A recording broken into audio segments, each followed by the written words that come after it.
The nation's quest to defeat the deadly coronavirus pandemic by inoculating about 20 million people is under threat as fake news and misinformation about the COVID-19 vaccines persist. The arrival of the vaccines in Ghana last month signaled the beginning of a possible return to normalcy. But with social media getting flooded with conspiracy theories about the jabs, the chances of achieving the ambitious target of building herd immunity by the end of the year is fizzling out slowly. But do the COVID-19 vaccines really alter your DNA? Do they cause physical harm to your body? Are there, or is it a sign of the Antichrist? In our latest Hotline documentary, Conspiracies, Jabs and Myths, my colleague Manuel Cranting of our Health Desk finds answers to these questions and more. Here are excerpts. As we've heard in the news, some other countries that started administering this vaccine to their citizens have started complaining about people having blood clots and all that. And you would want to ask, then what is the effect? What are some of the adverse effects it's having on our citizens? Is it that it's having some effect and we are not realizing? What if it comes with your inability to give birth? How would you be able to determine now? That the blood clot issue that currently 12 European countries have suspended, in my opinion, all those countries are completely overreacting and are putting themselves in danger. They are halting their own vaccination campaigns. German government recently came under significant criticism for halting the use of the AstraZeneca vaccine. The WHO today released a statement saying they find no evidence of a link between the vaccine and clotting. The European Medical Regulatory Agency, the same thing. No regulatory agency who has looked at this so far has found any link.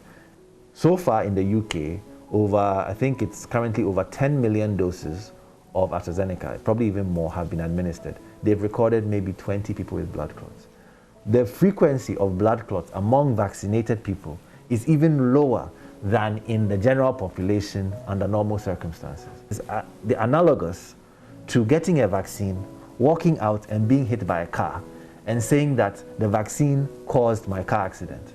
There are two separate events that have happened to you that are not causal, but because one happened before the other, you are assuming that that's what happened. Since the outbreak of the pandemic, the most sophisticated research conducted by local scientists is the genome sequencing of the virus. This was conducted by a team from the West Africa Center for Cell Biology of Infectious Pathogens at the University of Ghana, just to know more about the virus. In general, majority of the research in Ghana is supported by overseas aid. WACBIP was established through a World Bank grant. Our research is supported by funders including the Wellcome Trust, the Gates Foundation, the NIH. Noguchi is largely funded by the Japanese government. KCCR is supported by the German government. The research capacity in this country is largely dependent on grants that are from overseas. So we don't have much, if any, support for our research activities from our own government, which limits our ability to advance our research. So all that you see, the work that we have tried to do, the seroprevalence testing, the sequencing, is all funded. It's all money that we have repurposed from grants we had got to do other things. I hope that this event will highlight the need for sustained investment, government investment in research in this country. But with a vicious virus like COVID-19 spreading quickly, health authorities are thinking what could be the alternative to the vaccines we have in their current state.